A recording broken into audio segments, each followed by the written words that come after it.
In other words, the question, if you're sitting at home right now worried about your job or your business, whatever you worry about, what does the future hold? And that's why this is probably the most important program. See, most people just watch the stock market. That's all they watch. They don't know much about home prices in their neighborhood. And that's not good enough.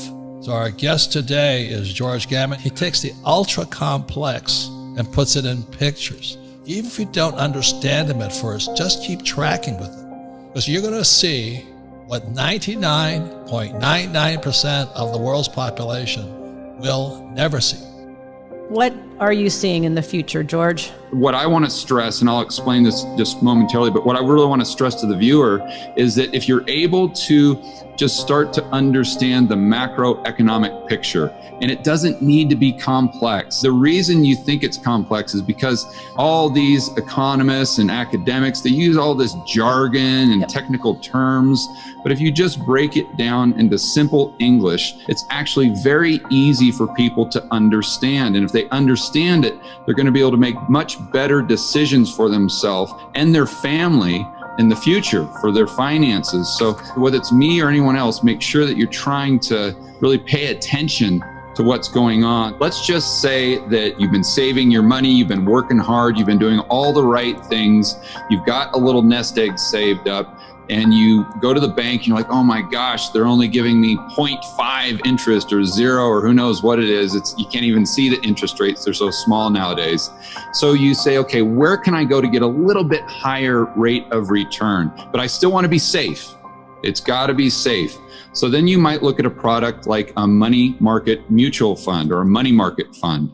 And then you look at this, you say, well, that's safe. All my buddies are doing it. It's just like a bank account, but I get maybe a 1.5% return. Well, what the average person doesn't realize is they're taking exponentially more risk just to get that 1% additional return. So how is that? Because the way that the money market mutual fund gets the additional return is they take your hard-earned savings and money and they put it into the repo market, or they put it into the commercial paper market, which is basically funding for corporations, the same type of thing. So the question then becomes, that person that's just watching Monday Night Football and just enjoying life, you know, with the white picket fence, the 2 kids, the golden retriever, they don't care about what's going on with the plumbing. They don't care about the dollar swaps. But does that person really want to lend their hard-earned savings to Deutsche Bank, to HSBC, you know, some of these banks that could be crumbling as we speak, or to put things into other terms like more America-centric corporate terms? Would that individual want their money being lent to American Airlines right now, or Boeing right now, where every single time you turn on CNBC or the TV, you see that they're asking for another bailout because they're about to go bust? That's how this macro, and that's how the cash flow and the plumbing that Robert's talking about, that's how, just one way that it can affect the everyday person.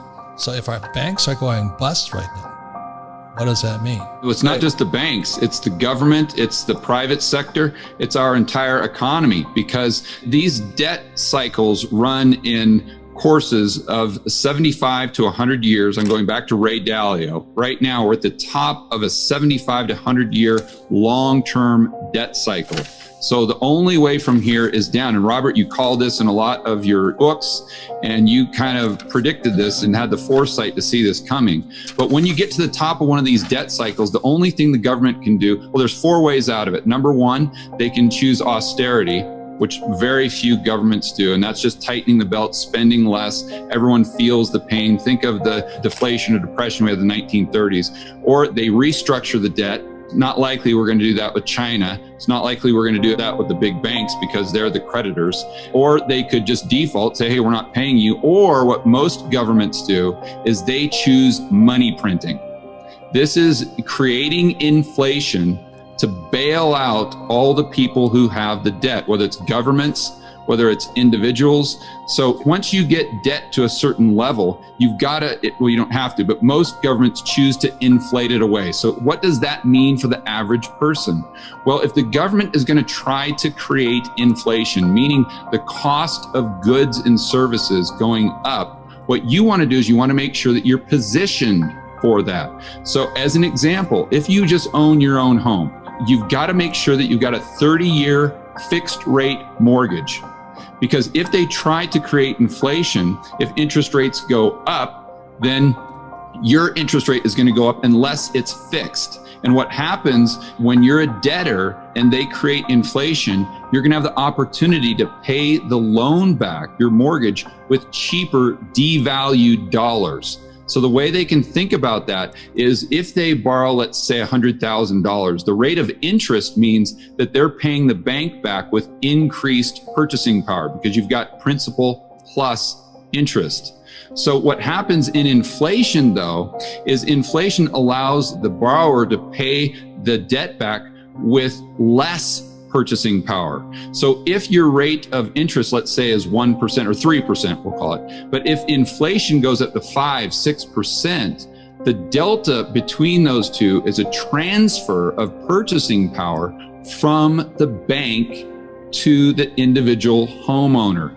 And I think a lot of people listening to this probably have a mortgage, if not on a rental property, on their own home. And I think that's the very first thing they can do to be proactive. Also, gold, silver, Bitcoin. You talk about that all the time. We're sitting on this coronavirus, which is Yeah. changing everything. What is your crystal ball? What are you seeing? Not your crystal ball because you're studying it and you're seeing all the charts and the numbers. What are we looking at? From an economic standpoint, for the average person, I think they just have to look at the entire economy as supply and demand. So the supply is how much stuff do we produce? How much goods and services? Demand is how much money we have, our willingness, our access to credit to go out and buy the stuff. So as most people know, we're in lockdown, depending on what state you live in, what city.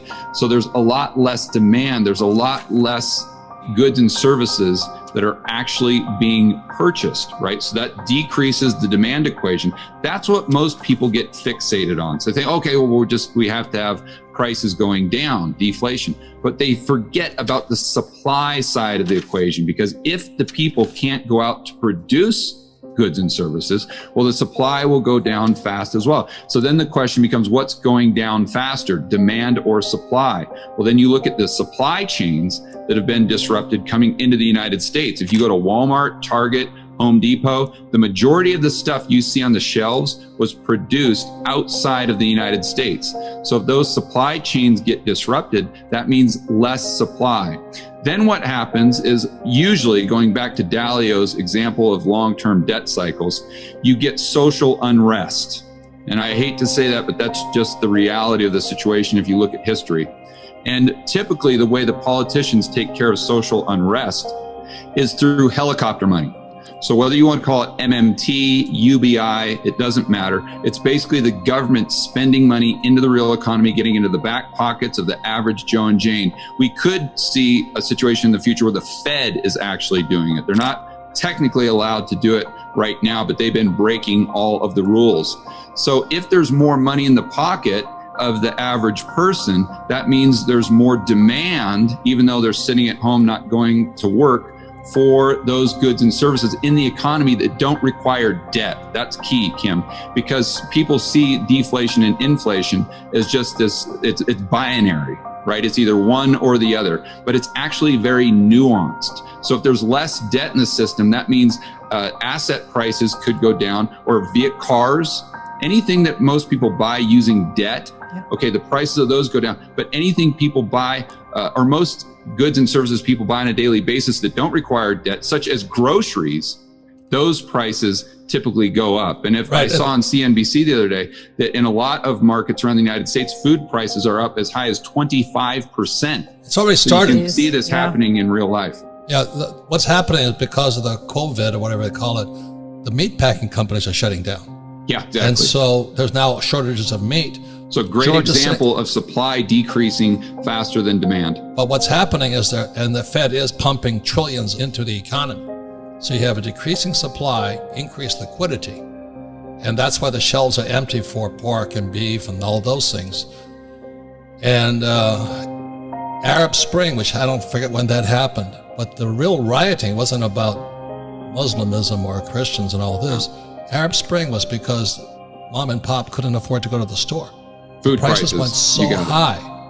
And I think that's what you're saying is when people get hungry or they can't afford food, that's when the social situation gets worse.